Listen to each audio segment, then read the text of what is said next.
Nicole,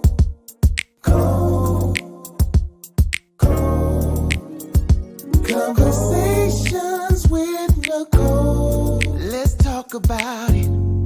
Tell me all about it. I'm here. I wanna know what's on your mind. Ooh, the world needs to hear from you, and I'm so glad to have a conversation to reach the nation. And it's all about you.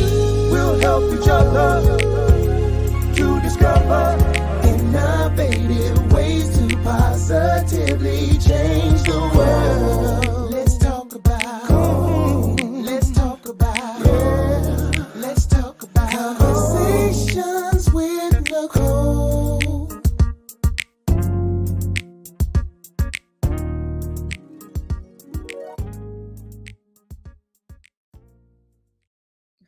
Greetings. Welcome to Conversations with Nicole. I am Nicole Everett, your host, and Conversations with Nicole is a talk show focused on connecting the community through conversations.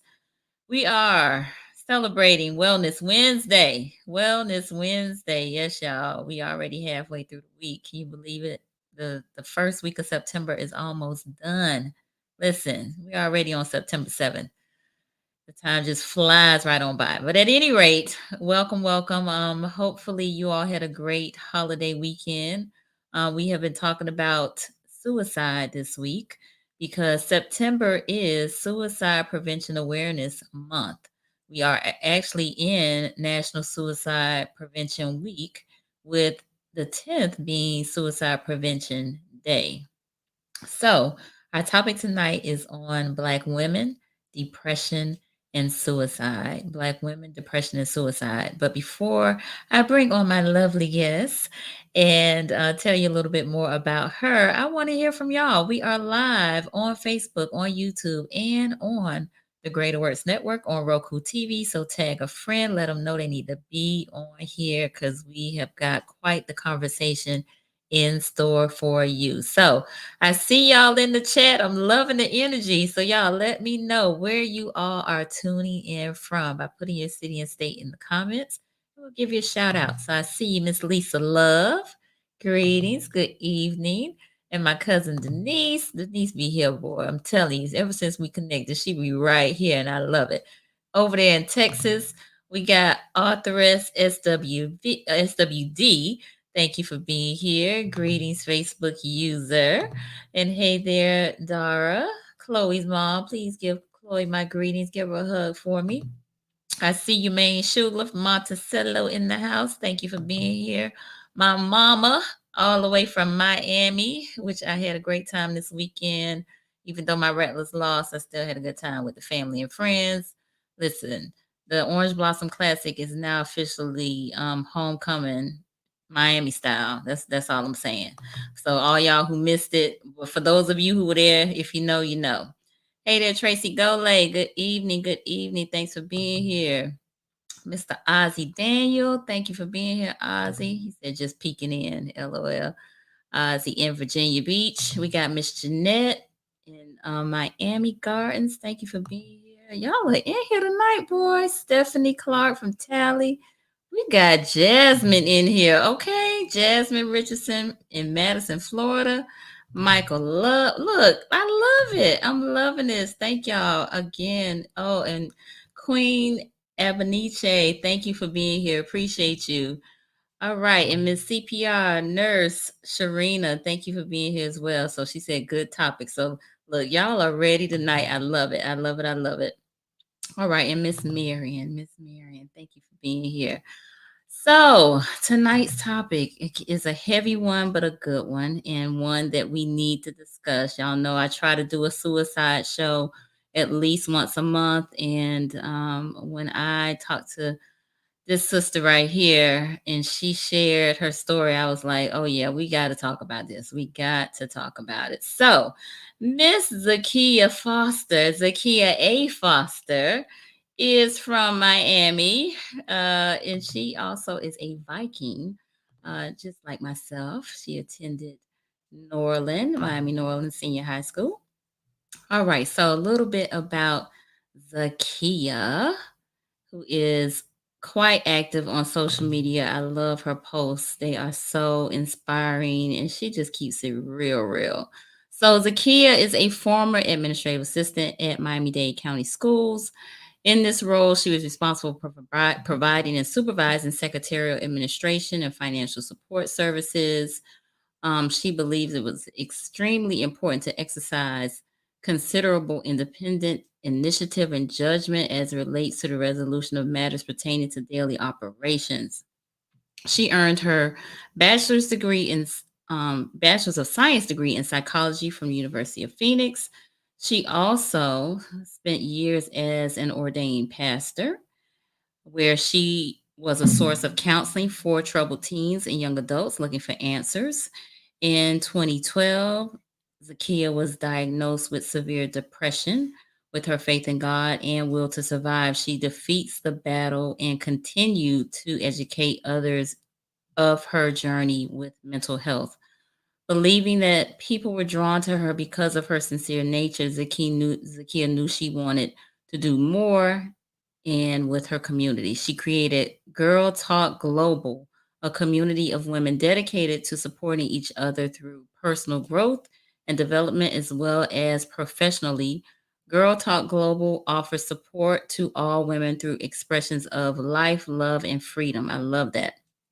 She actually does monthly events, and she's going to tell us a little bit about that as well. But some of the events include the prom experience, bags for bruises, and links of love, which are all derived from the creative mind of Miss Zakia.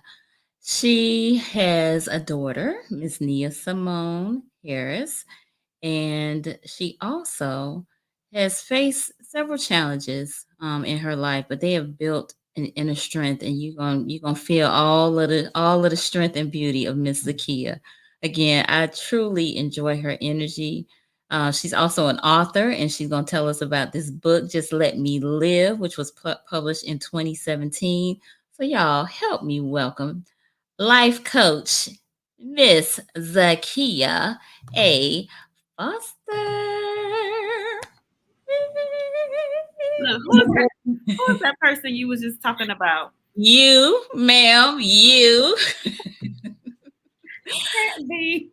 Yes, it's you. Yes, ma'am. Yes, ma'am. So listen, welcome to Conversations with Nicole. We've been trying to do this for a minute now, So right? long. Yes, ma'am. But finally, We listen, are finally here. all things in divine time. That's what I believe. Okay. So tell the peoples who is, I know I kind of talked about who you are, but who is Zakia A. Foster?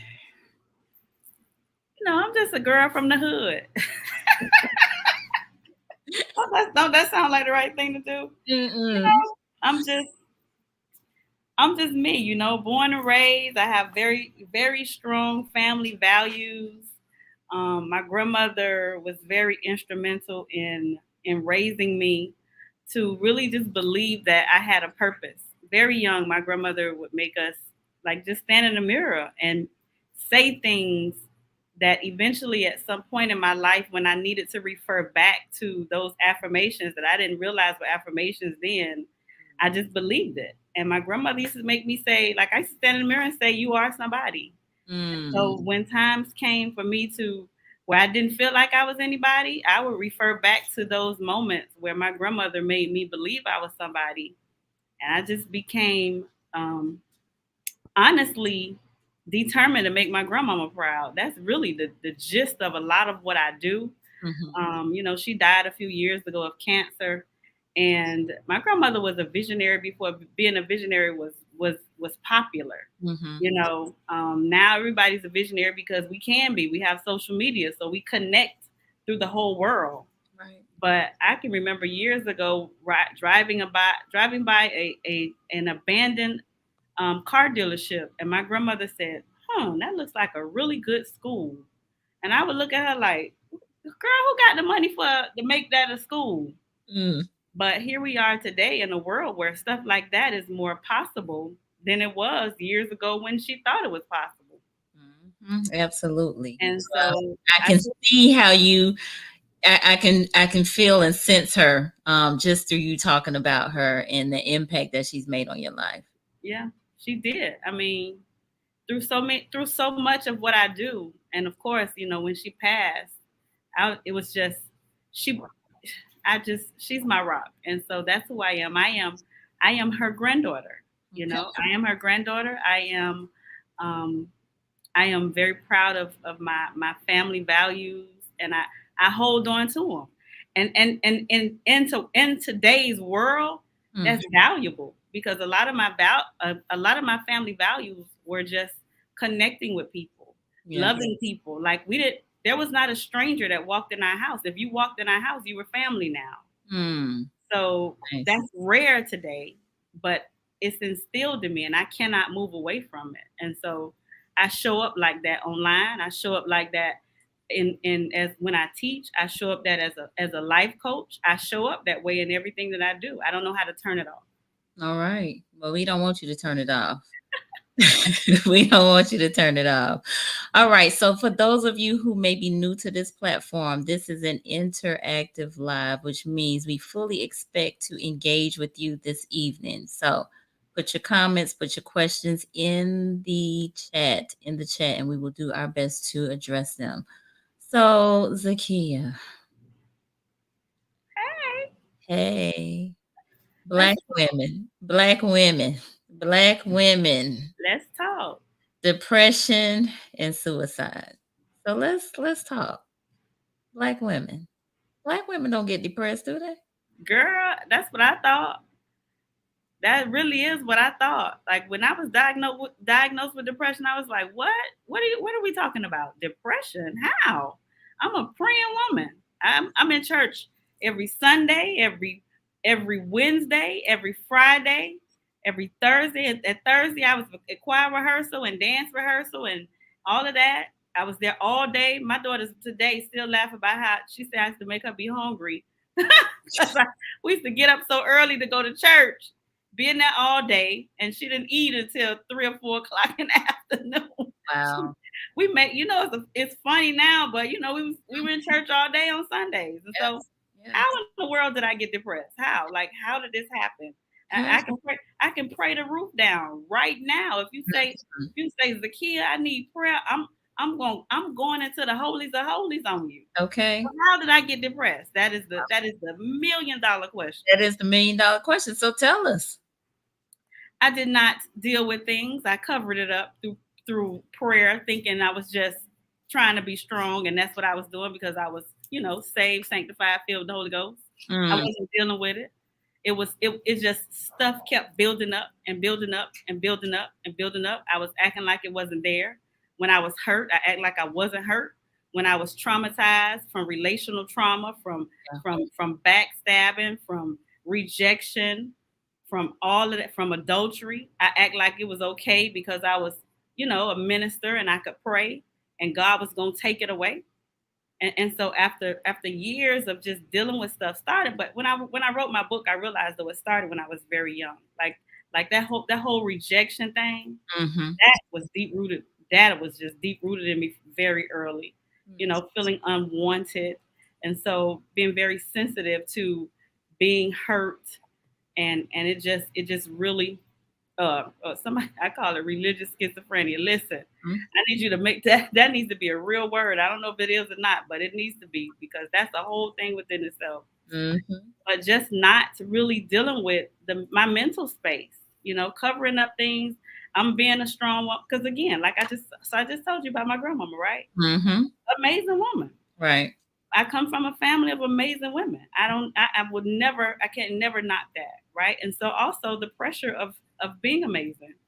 Can we talk about that? Yeah, absolutely. In fact, that's what I was just about to say. That must have been a lot of pressure to try to hold up the amazing banner. Oh Right. yeah. Yeah. So, and then we become all things to everybody and forget to be who you need to be within yourself. So Mm-hmm. one day I woke up and I realized I was a good wife, a good church lady, a good mama, a good worker. But where was Zakia? I had all those titles, but I wasn't good to Zakia. Wow. And so, like, how did I get, like, where did I go? Mm-hmm. Who was I?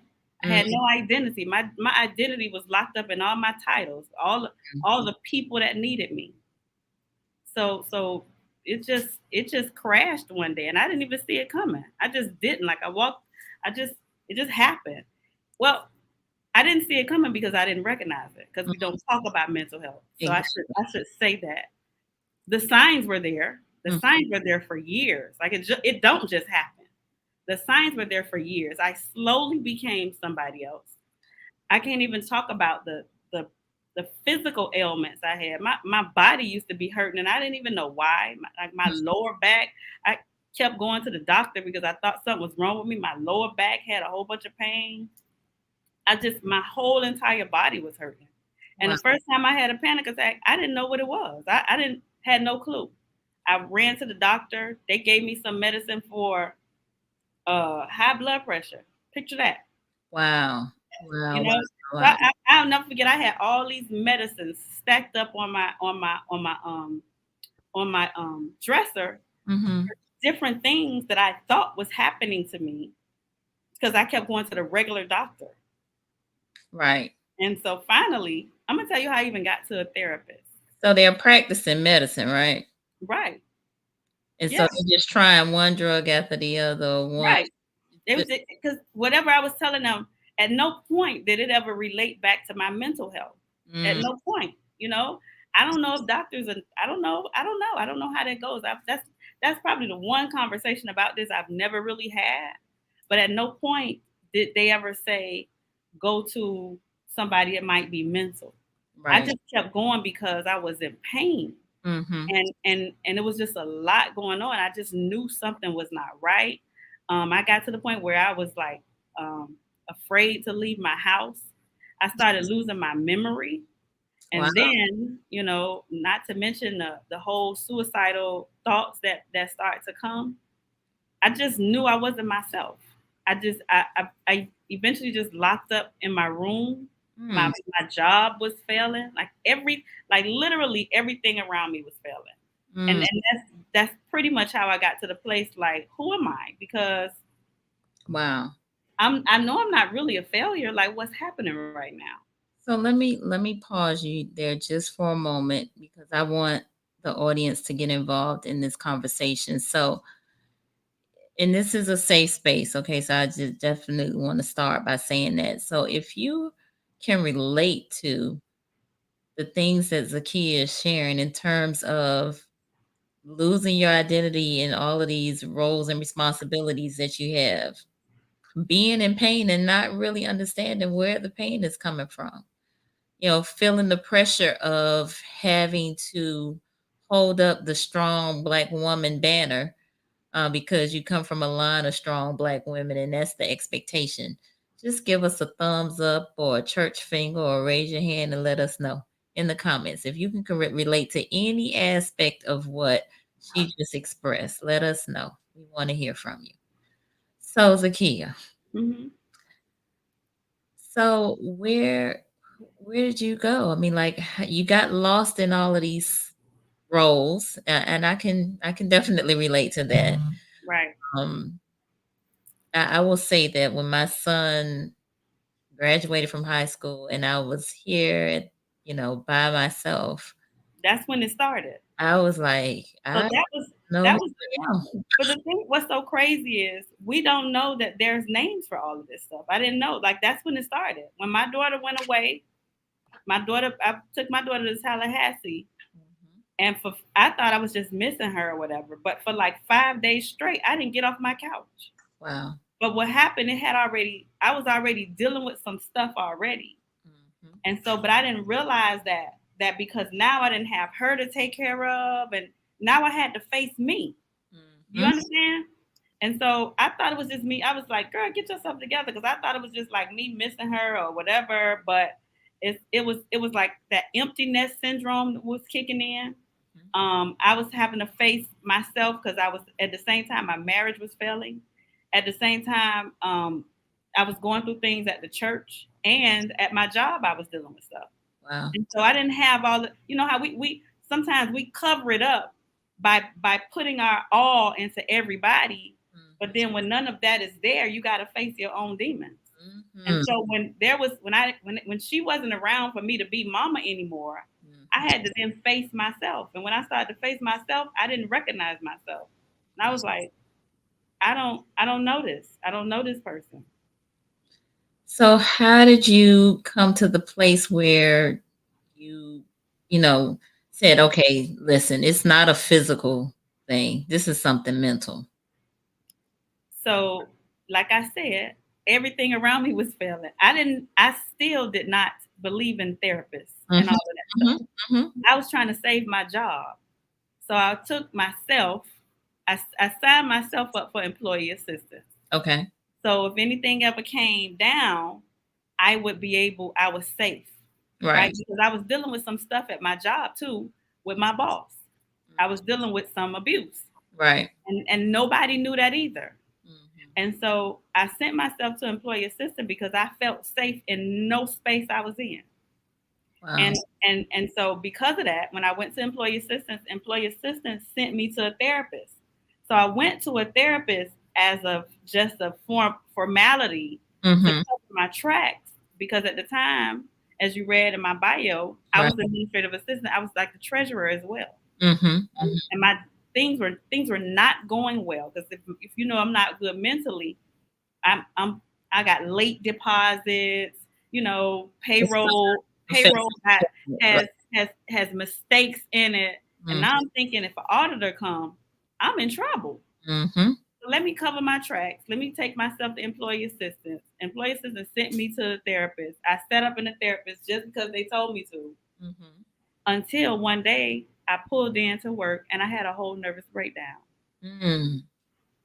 I can't even really tell you exactly how that was because I don't fully remember it. It was like this out of body experience.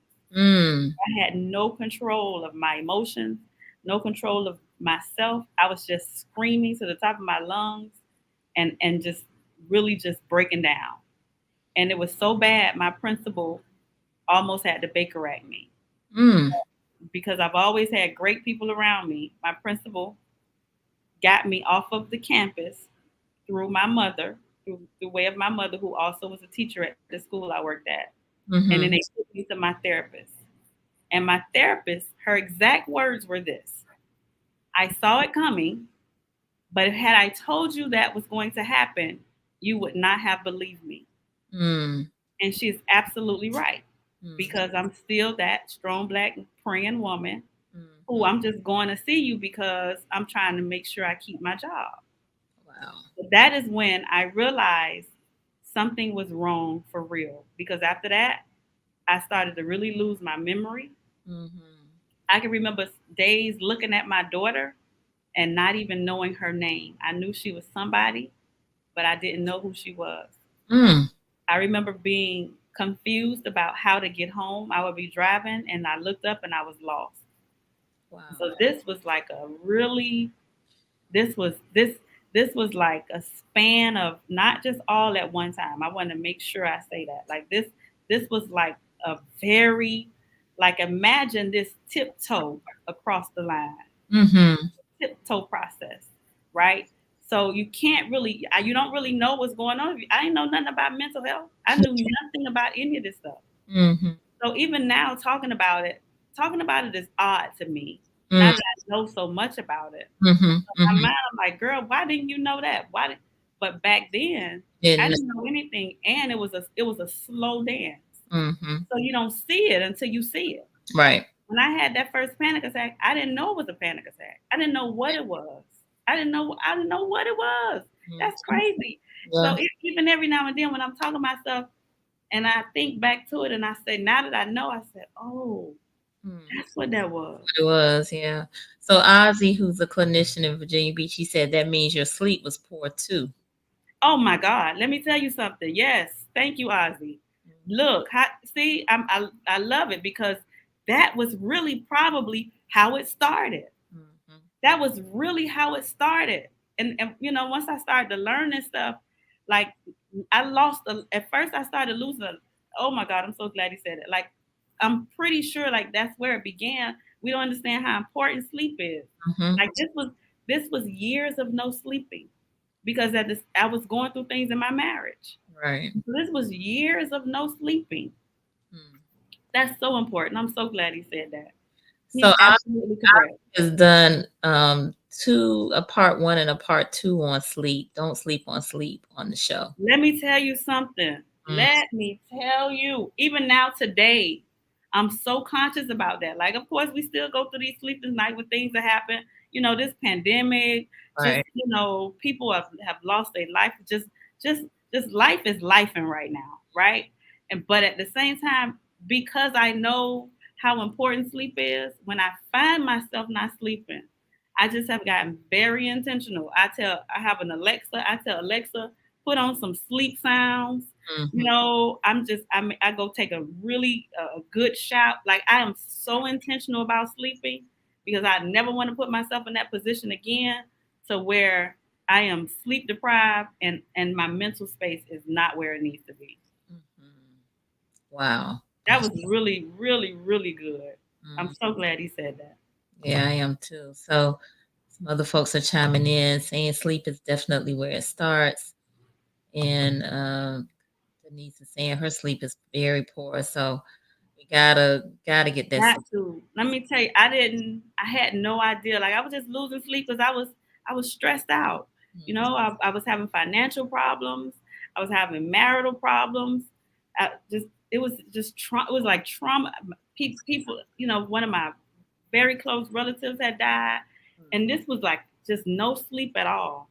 And so that was one of the first things that happened when I went to the therapist. They gave me sleeping pills, and I didn't know why until she began to explain to me how important my sleep was and mm, how that plays a part in getting to depression because when you sleep it's generating those chemicals that you need that makes you get up and go.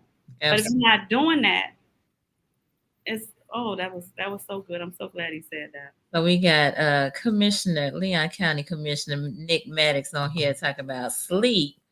Y'all be finding sleep trying to sleep. The way my life set up, sleep is That's luxury. that's why that video, and I don't know if y'all noticed, like Steve Harvey had got some pushback from that video that he posted that Uh-huh. said millionaires don't sleep.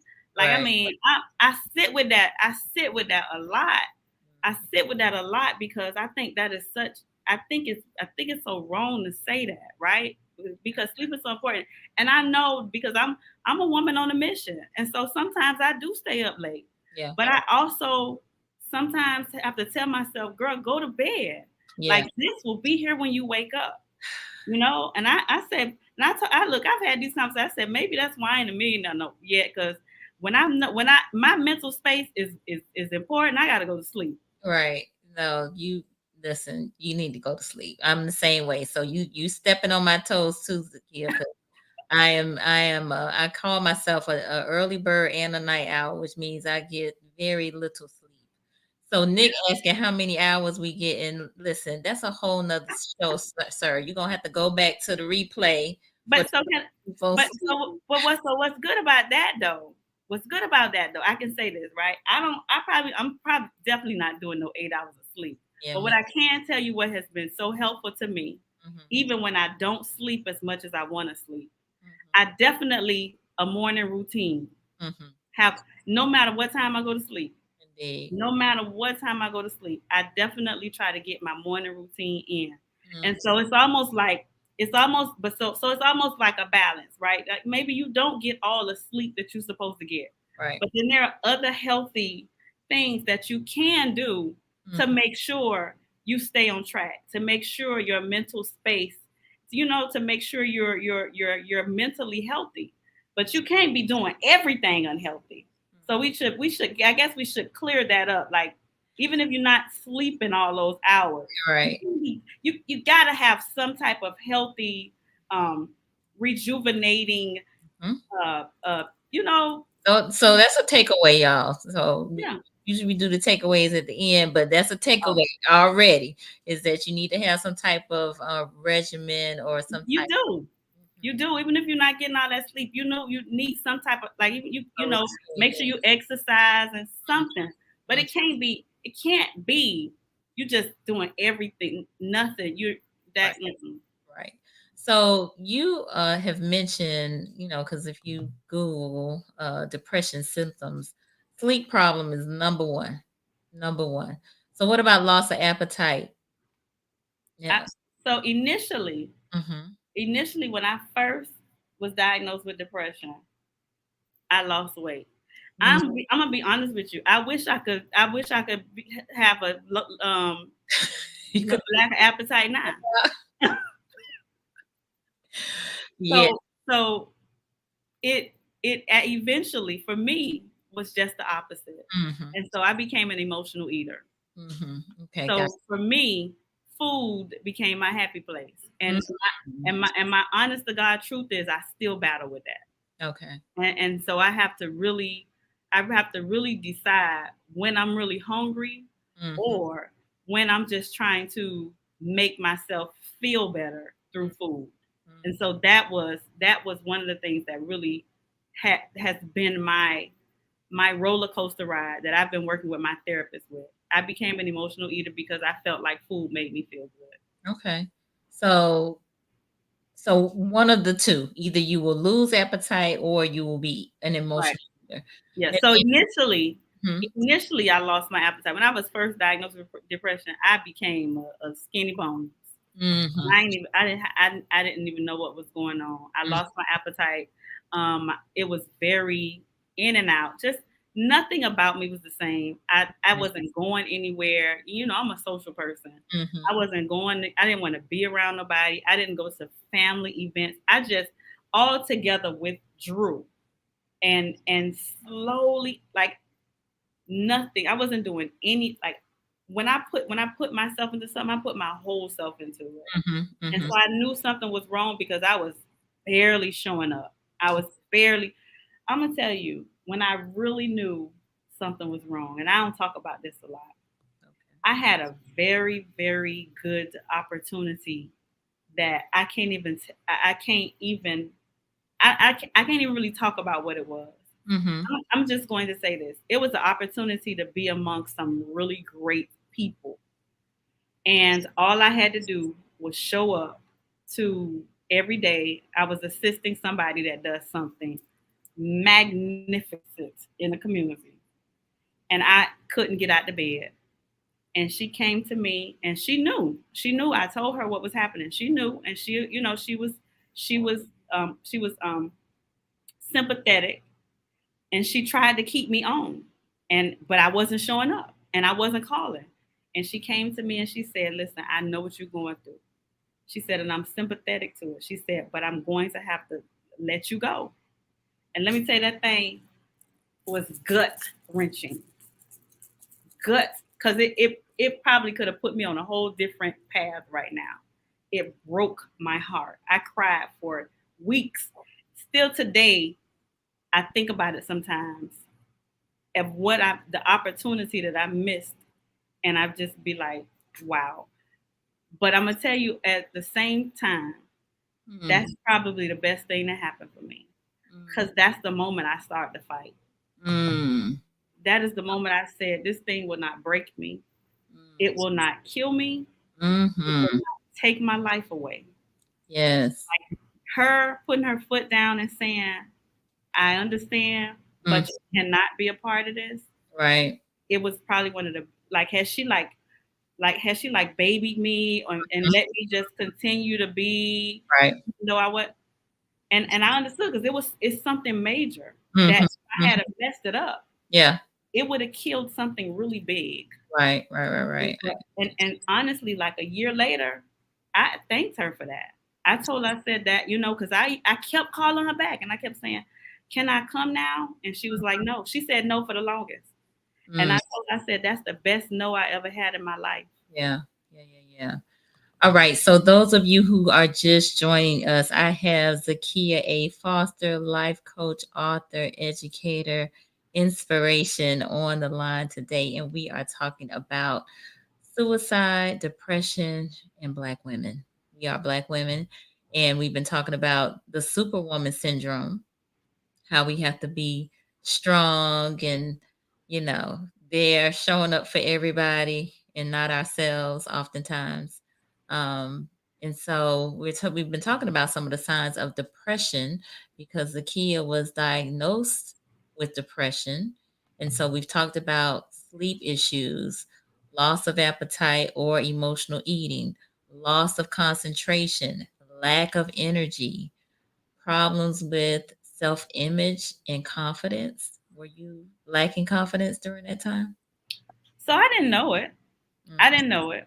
I didn't know it. Listen, I got to pause for a commercial break, my own commercial break. I just have to really thank God for the good people that has crossed my path, Mm-hmm. because I've had some people that have really been honest with me and that saw me Mm-hmm. past depression. Mm-hmm. So I didn't know I was starting to have image issues until a friend of mine asked me why I kept wearing big clothes. Mm-hmm. She was like, why you keep wearing these big clothes? I didn't, again, so remember I said this was a slow walk. Mm-hmm. Like none of it was immediately. I slowly began to wear big clothes. I slowly began to shrink. I slowly began to sit in the background. Like I slowly began to just crumble without even knowing it. Wow. But it was people that saw me that came to me and said, "What's happening?" And because I knew they cared about me, I listened. Like it wasn't easy. It was a little bit of pushback. Like, what you talking about? Mm-hmm. Mm-hmm. But when I sat back and looked and even saw where it was coming from, Mm-hmm. I eventually knew that it was coming from a place of love, Mm-hmm. and started to like really find myself again. Okay. But on my own, no. Even with my therapist, just through her getting to know me, I'm so thankful for a therapist. Like she didn't play with me. She Mm-hmm. did not. That lady, she still don't play with me. I love her. Um, she would say, "Did you do this today? Did you do this week? Did you do that this week?" And if I said no, she'd say, "Why?" Mm. So I was like, "Well, why didn't I do this?" So it helped me to really start to own myself again, because I didn't realize, because so women are professional at dressing ourselves up. We could take anything and make it look good. So Mm-hmm. I never looked bummy or a mess. Like I maintained something. I just didn't maintain me. And I was losing myself. And so yeah, it was my friend that asked me why I started wearing all these big clothes, why I stopped getting my nails done, da da da da. And so I said, what why did I? And then I realized it was because of so many things that was going on around me. And so I slowly got back into clothes that fit. I slowly, started to just really embrace my all my extraness, because I am a little extra sometimes. Mm-hmm. And, it I just didn't know it. Again, that's that slow walk. You don't Yes. it's it's a creep. Like you creeping. Mm-hmm. Mm-hmm. It's not just one day Right. you are right and then the next day you not. It's a tippy toe. It's a trickle. Yeah, Mhm. I got you. So then the last one that's listed here is ongoing thoughts of death or suicide. So tell me about that experience for you. Can I tell you that a part of that I still deal with? Okay. Not so much suicide, Mm-hmm. but definitely I think about death more than I should. I think it's an app. I don't think it's, you know, because I may be internalizing things more than I should. Mm-hmm. Um, So let me pause you right there. So when you say you think about death, you think about you dying? so I've had some really great people that died, and Mm. so I have these anxieties when the people I love leave me. Mm-hmm. Mm-hmm. Right, to the point where I know I overreact, even with my daughter, and Okay. so I've had to really monitor that so that my anxieties don't come out on the people that I love, and I'm not like loving in fear, Mm-hmm. right? Well, let me just pause you here because I've been doing these shows since mid-November.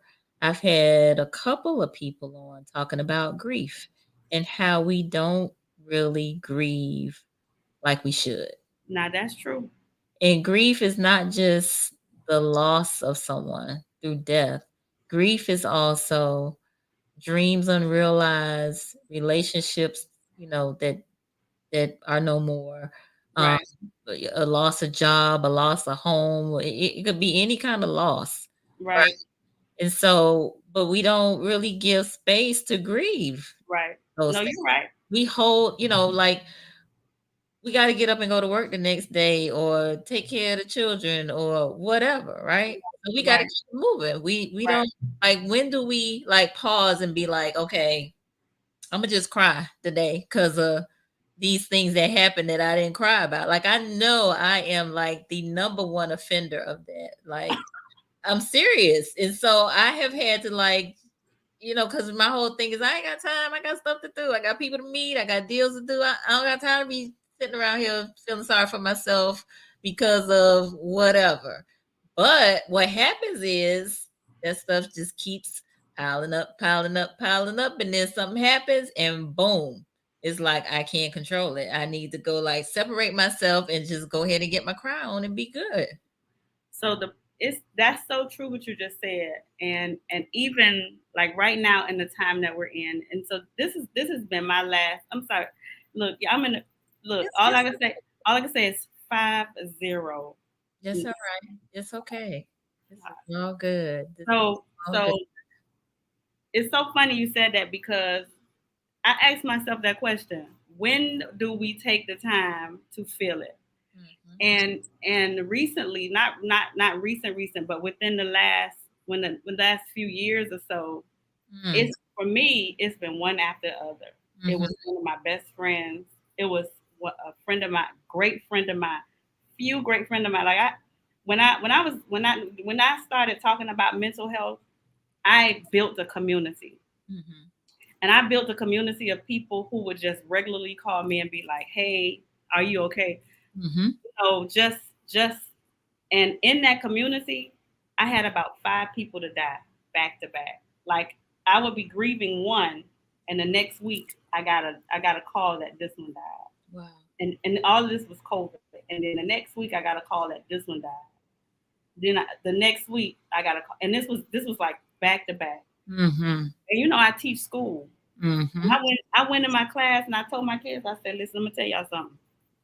I'm going to give you some work, but I cannot talk to y'all right now. I'm just not okay. Mhm. We're going to, I'm still going to teach you what I teach you, and I'm still going to deliver this lesson, but it will not be the way I did it 3 months ago. I'm going to figure out another way to teach you, but I can't do it like this right now. I Mm. am grieving, and I am just not okay. And I eventually had to tell my principal because I was coming to work late. I was dragging, Mhm. and he was like, he called me. I love my principal because he's very good with stuff like this. And he was like, he sent me a little email, and I said, this is what's happening, and he gave me his condolences. He said he just wants to know so that he can support me in any way. Mhm. But I had to take it. Like Yeah. I had to take it. I had to take that moment. I Mhm. knew I had to go to work. Yeah. I had to take that moment to just really grieve. Mhm. And so, I see some of the questions, and I do ask the question like somebody mentioned So more so what yes, so Nick said, "But does considering our mortality make us take advantage of every minute we are here?" So that's one of the things that I say, like, especially, since so we that's where I'm at now. it's like make the most of the moments, like, period. Right. So that's literally, and as I just said, as I sit here sweating, having hot flash, Mhm. Look, I just said, get you a look, fan right there, okay? my little fan is over there. I said to myself, how did I leave my fan all the way over there? You could go get your fan, girl. I gotta get my thank you. Let me get my fan. Hold on. Oh goodness. Nick said, "This is a good one, Nicole. I had a therapist tell me I was grieving the loss of the me I was leaving behind through my healing and growth." Nick, you just Wait, did a whole wait. mouthful right there. I had Grieving a the therapist. loss. The therapist told him he was grieving the loss of the me he was leaving behind through his healing and growth. Now that's good. It is good. That is good. That is So really good. that probably happens more than we More than we know. recognize. More and this honestly, Nicole, this is the benefit of a therapist. I Mhm. cannot stress that enough. Yes. Finding a good therapist has been life changing for me. Mhm. So listen, y'all know I'll be on here on Mondays and Wednesdays telling y'all to get your checkup from the neck up. Zakia is a witness. Telling you, you gotta do it. Yeah. Got to look. Nick, give his therapist a shout out. Deborah Jenkins. All right. You gotta get when they good like that, you have to because I went through a couple of them that wasn't like it's a and people get discouraged, but it's some bad doctors out there too, like the other Yes. kind of doctor, physical what they call it. Positions. Right. It's all of them not good. You Mhm. just have to keep going until you find one that fits you. And I have a very good therapist and I have a very good psychiatrist because I needed medicine. I needed medicine. Nah, that's a whole nother story. That's a whole nother story, but I'm again so glad that you are transparent about it. And for those of you who don't know, a psychiatrist is a mental health professional that can prescribe medicine. And sometimes you need medicine, Right. right? And I Every fought her though. I fought her. Still that strong black woman, but my psychiatrist is an amazing black woman who hmm. looked at me and said, "You're going to take this medicine," and I About felt to like get these relatable. drugs. You Yeah, about to get these drugs, ma'am. right. That's almost what she did. She was like, so she made a deal with me. She said, "I'm gonna make a deal with you." She said, "Please just give me 30 days." Okay. She said, "And if you don't feel anything different, we'll stop it." She Hmm. said, "But and that was good for me." I said, "Okay," Yeah. and she was right. Mhm. She was absolutely right. I needed it. So I know we rolling on in this conversation, but I want to roll back a little bit about the suicide piece because this is important. I just want you to, if you can, just talk to us about. You said, you still are kind of struggling with that. So Some here's you said you think about death, but let's talk about the suicide piece. here's the thing about suicide, right? Back then, it was very different. Back then, I probably saw it as wanting to die. I Hmm. hate it. It's hard to say, but probably back then I did. Hmm. Now it's not that anymore. It sometimes it's just because I want to say this, and this how I became a mental health advocate, just a voice for this, is because I recognize we have not truly normalized this conversation, Hmm. and I just I would not that breakdown that I had, I just would not want that for my worst enemy. It doesn't feel good, and it's I've heard that you don't ever come back from it. Now, am I 100% like I was before I had that breakdown? I'm not. I still struggle with certain things, and I know getting to that point changed something. Like trauma changes you anyways. And that was a very traumatic thing. And so what happens now is I just sometimes don't want to feel stuff. Like I do a lot to maintain myself, right? I do a lot to maintain my sanity. I do a lot to maintain to be whatever normal is in this world, because generally we live in a world where people don't think about mental health and have all type of unhealthy conversations, unhealthy relationships, and so I have created my own safe space around me. I have my own rituals that I do. I have my own people that I stay away from, but that's a lot. Like it's being me is work. I just got to put it that way. If I don't do this, this could happen. If I don't do that, this could happen. If I don't do this could happen. So that within itself just takes a lot. So sometimes I just get tired of feeling that. I Mm. just get tired of like today I was feeling anxious. Hmm. Sometimes I just get tired of feeling that. Yeah. I just sometimes I just get tired and Hmm. I just don't want to feel it. Yeah. But I never don't want to be here because I recognize I have an amazing daughter, my mom, my family, I love my friends. But sometimes I just and as I was sharing with you the other day is when those moments happen. Mm-hmm. I think about people like Robin Williams. I think about people like the young lady, Miss USA, who Mm-hmm. just recently stepped off of a building, who had zillions of followers on TikTok, and had just interviewed Oprah Winfrey, like just appeared to be living her dream life and just took her life. And so I wonder in those moments, like, what were they thinking? Yeah. They felt so hopeless Mm-hmm. that it was just done. That Yeah. it was just done. But I could tell you this though, because I have normalized this conversation so much. Mm-hmm. Times where I have felt some kind of way and I've verbalized it. I've had some great people that call me and say, "Look, I know you feel like you're not alone, and I may not say much, Right. but before you ever do that, please pick up the phone and call me." Mm-hmm. And so Yeah. I do. I utilize. I have what's called a love box. I call it my own personal love box. Mm. And so in those moments, because I've already identified it, I know who to call. Like it's already there. Because then when you're in that moment, you kind of not thinking straight. Right. So if I ever have some moments where I'm feeling heavy, just heavy, because I haven't felt suicidal in a long time, but definitely just heavy, where I just felt something, where I just would call and just and what's so important is they're not like trying to fix me, because I hate that. Ain't shit wrong with me. I'm sorry. I don't know if I can say shit, but I don't want to feel like somebody trying to fix me. Just sometimes just sit there, just talk to me. Just say hi. Just let me know you're there. Hey, I just hi. That's all. That's all it be. Don't be. What can I? Don't what's wrong? Nothing. Nothing. Life is lifing for everybody right now. So make me feel normal. I love it. I love all all of this, ma'am. Listen, so many things going through my head right now, but I'm going to address these comments, right? So Dara said, "This is just what I need to hear today. This conversation touches on so many things I can relate to right now from me and many of my sister friends. Thank you. Thank you, Dara, for sharing that." Um, Gwen said, "You were able to recognize the illness and accept it. Some people I know refuse to." You have to accept it. It was hard though. Can Hmm. I tell you it was hard? Yeah, It was hard.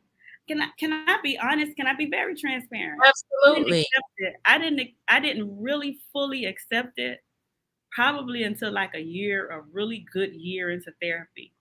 After I had the breakdown, I was going to therapy. I was doing everything I was supposed to do, but I was still kind of bucking against my therapist. She would say, "Zakia, don't do this," but I'm a strong black woman. Don't tell me what I can't do. I'm going to do it anyways. I'm going to tell you when I know I started to really, really accept it. When, she would give me certain, because at the same time I had goals, right? She would give me certain assignments and I wouldn't listen. And when I didn't listen, the ad I would see the proof of not listening. I would fail and then be feeling like a failure. And then she started to tell me how to do things, how to shift who I am, how my brain works in order to get things done, in order to so I wouldn't feel so much like a failure. And the results of that ended up me being finishing my degree after failing so many times in 13 years. The results spoke for itself. And that's when I said, you know what? I need to listen. I Hmm. need to stop bucking against this. I can't just I don't need to just show up. I need to show up and really take in what she's saying to me. Because I didn't believe her. I didn't at first. Hmm. It it's hard to accept. It Yes. it really is. But if you're listening to me and you hear this and you haven't accepted, the best thing you can do for yourself is accept it. Hmm. Absolutely. So Abenichi said, "Ms. Foster, you exhibit more signs of being an empath in which you encounter these anxious feelings in safe space, like God blessed you to be sensitive to others." And so that is the truth. Hmm. And I learned that recently. And I'm gonna tell you how I learned that. Hmm. Because it was working my freaking nerves, feeling everything. Feeling everything. So I got my little phone, these little phones that we have in our hands every day, and I started Googling stuff. And I Googled, "why do I feel everything?" Mm-hmm. And empath came up. Yep. That's And so that's one of the reasons why I just said to you, when I just said, I have to do this to do yeah. this. Like, I must keep because I give so much and I feel so much. Mm-hmm. I must keep my healthy habits. I Yeah. must keep them. Yes. All right. So that's another takeaway. Healthy habits. Again, I mean, she did talk about routines and rituals, but healthy habits in order to cope and to maintain. That's another, again, key takeaway. And then you also mentioned something that was mentioned on Monday's show because we did talk about suicide and grief and helping youth cope. But it was that sometimes the somebody just being present, right? That's it. Just the gift of your presence. Not that That's you're it. trying to fix it, although I know human nature, especially for our men folks, sometimes they want to try to fix it. But sometimes I just need you to be there. I just need you to listen, or I just need you to not say anything at all. Just you being next to me Let me feel your energy, and hopefully your energy is good. In this shared space is enough for me. Yeah. So, and that's so weird because our world is so different, Yeah. right? We connect online. We've become very comfortable just being not the human touch, right? Mhm. But I can't even tell you how much I would appreciate people that just want to be there and just be in my presence and just just sometimes even just when I gotta go somewhere driving, come get me. Mhm. Just let me ride with you. Yeah. I do have a friend like that I have said to myself, though, I'm going to embrace her more, because the other thing is, when I do feel emotionally drained, I shut down. And that's one of the things that's really bad. Mhm. Yeah, somebody said empaths are emotional, but yeah, and so I shut down sometimes, and because then I can't talk. Yeah. Listen, Mhm. it's a lot. It's a lot. It's a lot. It's a lot. So I'm gonna go back to one of Nick's comments. He says, "Examine closely those who we admire. Check on your strong friends and shooting stars. The dream we see some living is really the nightmare they are really That's experiencing." the truth. And so I would love to ask Nick, Mhm. because that's so wonderfully put. Mhm. And I think we that's one of the hardest things to do. I'm guilty of it, even though I know I'm one of those people that everybody always saying, "Oh, you so amazing, you so amazing, you so amazing." But I be sitting at home sometimes like this. Mm. Look in the fetal position. Right. Right. And so I found myself recently saying that to this young lady who I think she's absolutely amazing. Mhm. But then when she started to talk, she was talking about how she has not been okay. Mhm. And so I sit with this very comment, this very statement of, how do we just really check on people, and how do we really just because it's 9 times out of 10, it's the ones that we do think are so amazing that's struggling the most. Mhm. Queen Abenichi says sometimes strong friends are great pretenders. Yeah. Yeah, for sure. For sure, for sure. She also said that amazing journey breakdown led you to your breakthroughs in life. Very true. We forget how to just be, to be in the moment of living in the moment. Very true. Mhm. And when I find myself not living, I take myself back, because it in this lifestyle, in this life, we eventually keep going there. Mhm. And so one of the things I learned in therapy is just really be intentional about being. And when I find myself like I do it, like my normal nature is just go go go sometimes, but it's this self awareness that you have to keep, and recognize when you need to really just sit back and be, like, and not overthink, you know, not not try to internalize everything, not trying to fix everybody around you. Just really just be. Just just sit in the moment, in the present. And sometimes when I find myself wondering, I just be like, just stay right here. This is the moment. Stay in this moment. Be in the present. This moment matters, not the past, not the future. this moment. All right. Yes. Yes. Yes. And more yes. So Nick said, Z, you got to create a safe space for those we admire to be human and vulnerable. And Ebenezer said, can't live in your head. And Nick said, a place that they can take off the mask and not be the hero of the story. Woo. Mhm. You felt that, huh? You felt that. All right. So listen, we are like at our hour, but this is so good. And we didn't even get to talk about the book. So tell I us am the book. you are the book. You I are really am. you There are. is there is absolutely nothing I can say. I am the book. Okay. Everything I have talked about, touched on, is in the book. It is my life. I also, of course, had to add some journal prompts because I want you to see your life.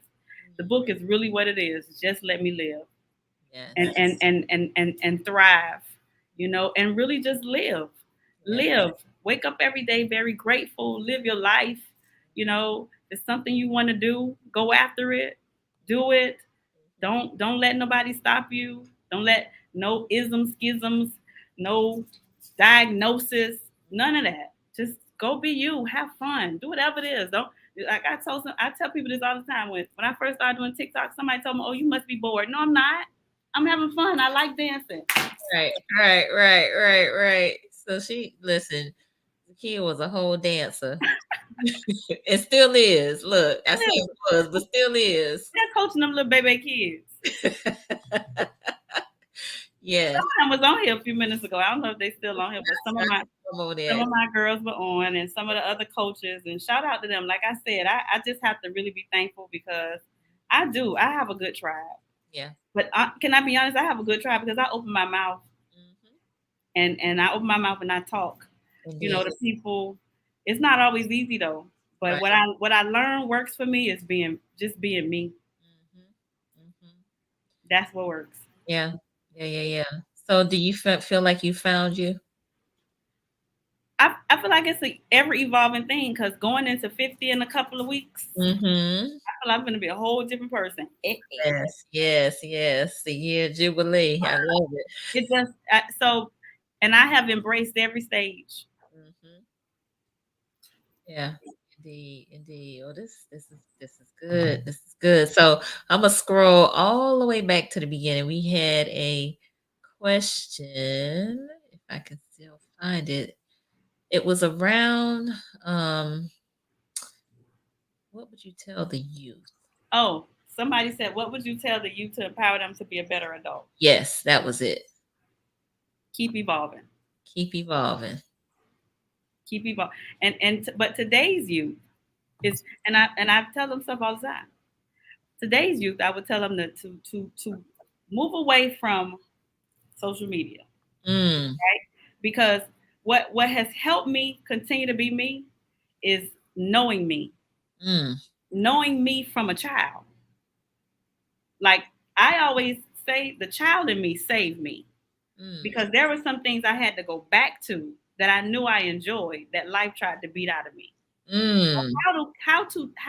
How do today's kids really know who they are when they looking online, consuming what everybody else is doing? And so what I always tell my kids is step away, take some space, try to just take an hour a day, step away, get to know who you are, create the life. Because at the end of the day, we have to create the life we want. We are creators of our life. Create the life you want. But how do you know that when you're so busy consuming what everybody else is doing? So learn that. Yeah. Embrace that. I had one of my babies recently was feeling so upset because she was like, she don't know who she is. Girl, I said, girl, grown women don't know who they are. You're fine. You're just what you whatever you want to do. And she's amazing. She does some amazing things. I said at 18 is something else, but at 25 it might be something else. At 30 it might be something else. At 40 it might be something else. At 50 it might be something else. But whatever it is, know what that is and do it.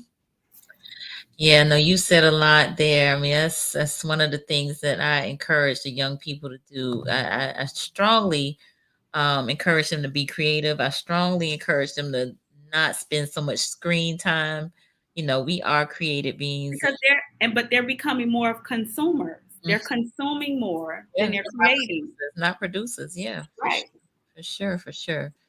So Shell said, move away from social media. Yes, I tell students that all the time.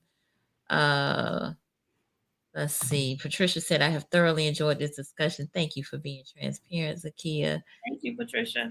Yes, and Dara said, I am an empath too, and that can be a blessing to others, but sometimes so draining for me. Sometimes I have to back away and regroup. And I appreciate friends that are okay with me backing away. Mm-hmm. Like I have people that know, okay, we're not gonna talk to her for a couple of days or a week. Yeah. But they don't make me feel bad for taking my time. Yeah, you need that. And that's good that they understand that and give you space like that. All right. Well, whew, this has been good. This has been so good. So I'm going to allow you to give any closing remarks. If you want to share how people can connect with you, by all means, please do. So I'm Zakeya Foster on almost everything. If it's not Zakeya Foster, it may say Coach Zakeya. But if you just Google me, you'll get me. I like to say that. I mean, I would just being that, I was reading about suicide yesterday, and I did read that it's higher now for Black women and girls. It is. And so I would just really, we're in an interesting space where sometimes as Black women and Black men, I feel like we're fighting each other more than we are building each other sometimes. The things that go viral are the things that seem to put us against each other. And so sometimes in this world, we may feel like we're alone, but you're not. You're not. And you have to remind yourself of that. You're not alone. Right. We were just born super dope. Yeah. Super dope. You got to own that, like really own that. And find you a safe space somewhere. Get to know yourself. Like everybody need to spend moments alone. Like quiet time is one of the most powerful things you could ever do. Just sit quiet and then write. Journaling was one of the first things I started to do. Okay. Just writing and so people don't like to do that because we want to be organized. There was no organization in my journal. Sometimes it's still not. Sometimes my journal says I did not feel life today. I wasn't feeling this. Just these brain dumps. The goal is to just get it out of here. Yes. To get it here or get it out of here where it's not, because we got to realize, like, when it's sitting there, it's just building up, and then it's making a picture bigger than what it needs to be, and it's blowing it out of proportion. Indeed. No, that's again another. Definitely meditation. Definitely. Yes. I have my go-tos: meditation, breathing, writing, just and again, it is so important today because of this world to be very intentional. Like I don't know if y'all realize it, like we are surrounded by negativity. Like think about it. Back in the days, we at least had comedies we could sit down and watch that made us laugh. There was some balance in what we were watching. Everything now is just surrounded around, this real list, and real. I was watching, and I know this is a side note, we got to go.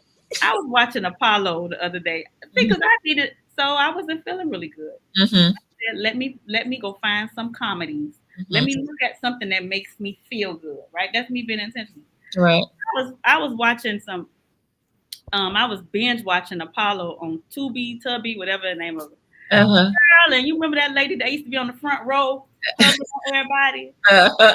I said to myself, how is it that they call in today's stuff real, like real, what is it? Real whatever. Real, yeah. Real fake. Real. This was real back in the days. Them people singing bad notes and Sandman coming out. Right. Coming to get them off the stage. That was real. So even what they telling us is real today ain't even real. So you just have to be really intentional. Just be really intentional about your healthy living all around, not just physical. As much as we want to be physically healthy, we gotta want to be mentally healthy today. Like it's just as important, if not more. So Nick said he would catch Looney Tunes if he knew what Right. channel it was on. He watched them daily for his own sanity. Yeah, Google it. Then you might find it. That's what I like. That's what I did. I just had to be really intentional. I was like, what makes me feel good? And I just went online, started looking for stuff, and I said, I want to see some people sing. And I went to Child Apollo, and I binge watched Apollo. It was so good. It was so good. You gotta find your happy place. Yeah.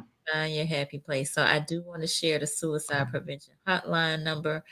You can call or text 988, and there's somebody there 24/7, 365. This is the new number that came out in July. 988. That's the suicide prevention hotline. So if somebody's in crisis, or you or you know someone that's in crisis, by all means, please give them a call or a text. And then I want to encourage folks to Don't get give a up. counselor, get a counselor, get a counselor, get a counselor, get a counselor. Because they may find that you may need some medicine, or they may refer you on to a psychiatrist to, get some medicine, and that's okay. There's nothing wrong with that. There was there was a journey to my mental health. Mm-hmm. I only talk about depression, but eventually it was ADHD too. I don't talk about that much. Mm-hmm. Mm-hmm. And I totally rejected that until I learned about that. Mm-hmm. And so the whole gist of this really is to learn who you are fully, all the way around, Yep. all the way around. Because when you do that, like we know what foods we can't eat. Mm-hmm. We know what our allergies are. Know what your brain needs. Know how your brain works, so that you can be as amazing as you are. Mm-hmm. And so that when these things come up, you can recognize what it is. Like there's something, child, that comes along with ADHD in rejection that makes it bigger than what it is. Mm. And so when it happens, I know what it is. I'm like, oh, that's what that is, and it does not. So it doesn't don't take me out like it used to. Right. Right. Right. Right. Okay. No. Listen, all good stuff. All good stuff.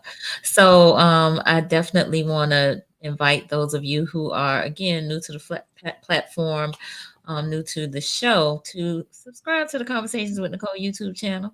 We need all the support we can get. Nicole, you're doing such a wonderful job. Congratulations. You. I was really vibing to your opening. Hey, Hey, I know it's a hit song. They just need one more verse. And look, y'all can play that on any radio station across the country. this is so amazing. Good. Thank you so much. I'm so grateful that you're on here and shared with us tonight. I think folks have been chiming in how much this has benefited them. You so real. And that's what I love about you, the realness. You feel it. You can't help but feel it. We So need that. We need real stuff, like for real stuff. Not that not the real. scripted real. Right. Right. Well, y'all check out Zakia. Follow her. You are taking clients, yes? I am. Okay. So if I'm you pretty good. I'm pretty good at what I do, y'all. okay. All right. So if y'all are interested in her coaching services, by all means, hit her up on her website. In fact, let me pull up the Instagram, website, yeah, either one. pulling it up again. So there's right there, so you can see it. All right, so we get in a few thank yous. We appreciate you. Appreciate y'all for being here and chiming in. This has been a great conversation, and we hope to see y'all next time. Y'all be Thank you guys. yes, be safe out in those streets, and we'll see y'all next week. Oh, and Friday, season 11, conversation with Nicole. We got Tangela Lofton of Sweet Face. She's from Miami. She lives in Tallahassee, but she is a beauty fusion creator of oils and soaps and all the wonderful things. She got it from her grandma. So listen, something about them grandmas, right? Sure. Listen, They be passing on legacies. no, for real. For real, for real. So y'all don't want to miss that. So check that out on YouTube as well as on Greater Works Network on RokuTV, or you can download the app. Greater Works Network is absolutely free. All right, good people. We will see y'all next time. Peace.